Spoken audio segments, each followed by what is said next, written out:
rogues, the playmaker, mage, the damage dealer, the turning people into sheep, priest, the gripping the rogue out of trouble when he's being beaten up over and over again by a warrior spamming condemn, or hopelessly trying to heal through a red paladin's burst these days. RMP, that's what we're talking about today. RMP for beginners. Alrighty guys, here, welcome to another video. In this video here, we are gonna go over RMP and like some of the basics on how you play RMP and how to be more successful and doing it right. And guys, if you like and enjoy the video here and the new outro or intro, there will be an outro as well. Watch till the end if you want to see the outro. Duh.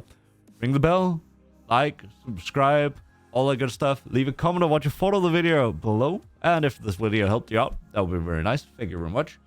Or go check me over on twitch.tv/KillerChris. I stream from 5 o'clock Thursday, Friday, and Monday, and from 3 o'clock on Sundays. So go and check me out over that twitch.tv/KillerChris. I'll leave a link to it in the description below as well.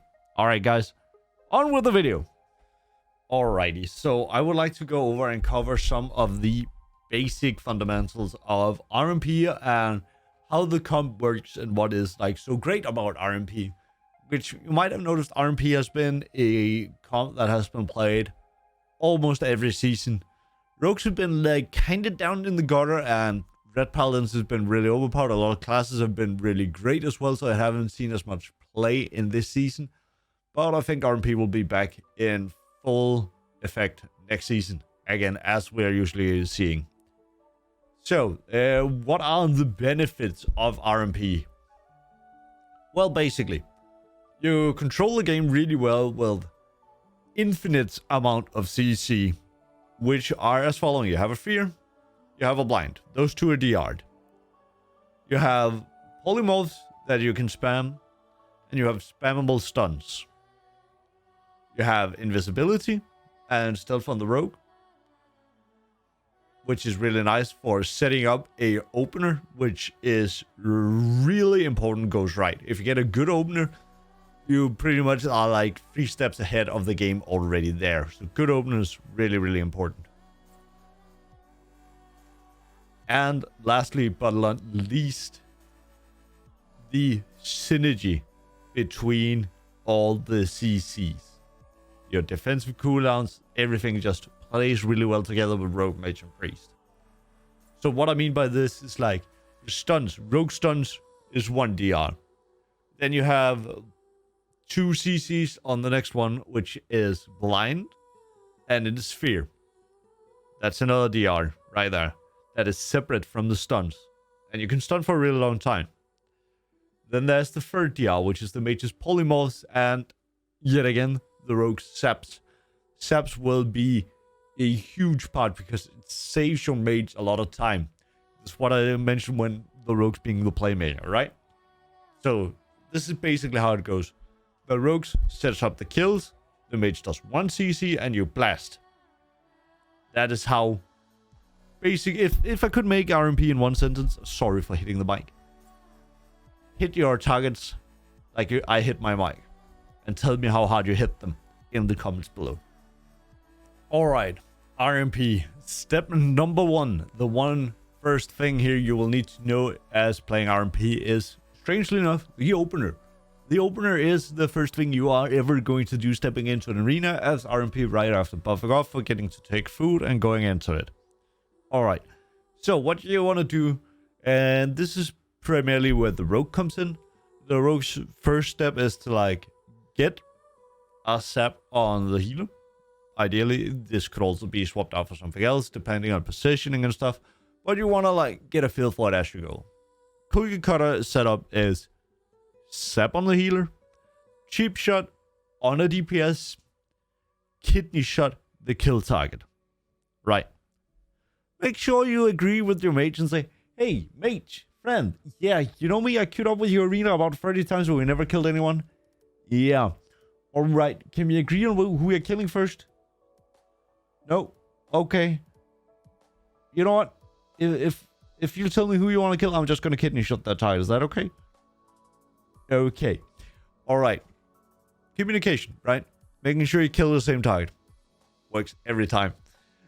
So what we are going to do is that we are going to kidney shot the kill target. What the mage then will do is polymorph the DPS or healer, ideally the healer here, and then you go ham on the kill target. So either you can burn the blind in the opener and you can blind off the sap and then have the priest fear of that. And then you have the mage polymorph the DPS. And then you have a 3v1 scenario. As my cousin once told me when I was wee little killer Chris and just very new to playing PvP, he said, Chris, I want to see you fighting 2 random guys and a sheep. And so I did. So this is basically how you do. You set up the kill and then you go ham and you get as many cooldowns as possible. Once you've forced as many cooldowns as you can, do not try to go through it. You are not going to push through the last 20% of a guy's health if he has every single defensive cooldown they have. It's much better just to peel back, set up for the next scope, which will be the second thing we'll talk about. So, goes. This is like maybe a new term to you if you're just starting out with PvP.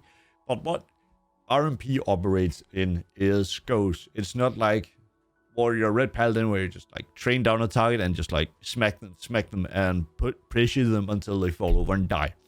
We work in goes because we don't want to stand up and like trade blow with a warrior. As you saw from or as I told you in the intro as well, that is bad. The priest is likely going to grip you and they'll call you an idiot for taking condemns to the face that you shouldn't have taken. Or let you die and then call you an idiot. Either way, the result is the same. You likely lose the game and you're being called an idiot by your healer, which is something we don't want to do. So what we are going to do is that we are going to peel back after we've done a go, after we've gotten some initial cooldowns off our guys. We want to like sit back, we want to relax, we want to wait a bit. And as soon as we can, make sure we drop the DRs, wait until like no polymorph DRs on the guys we need to polymorph. If DRs are on the kill target, that's okay as long as it's not just stun DRs. Likely polymorph and blind and fear and stuff can like wait out a little bit of the DR on the targets you want to, like, let's say a healer is because you want to set up the CC, right? So if you get a re-stealth as a rogue, you want to come back in, double cheap shot the 2 off targets, and then you hammer the last target, right? That allows the mage to have free room to cast a polymorph and get the CC out or Ring of Frost or something like that. And then you can keep going from there, which is really great. And that is why we're going. That is like the goals, right? Then you pop your cooldowns and you smack him as hard in the face as possible. And if you are rogue and you're like, Chris, how the hell do you smack one in the face as rogue? I do like 2 DPS. What do I do? Then you subscribe to the channel, check the latest video, and there's a little rogue burst guide. You're welcome. For the mages, I have no clue of how you burst. I mean, that's some voodoo magic shit. I use pointy things and I poke them into the buttocks of other people. That is what I do. So, now you know how it goes working and how you do that. And then you just keep doing this until you get a kill, ideally. Alrighty, guys. Once again, thank you so much for watching.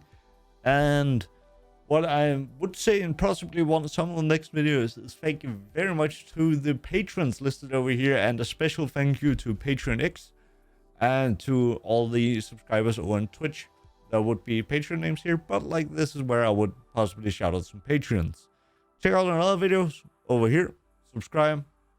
And see you on the next one. Patreon page is coming soon, TM.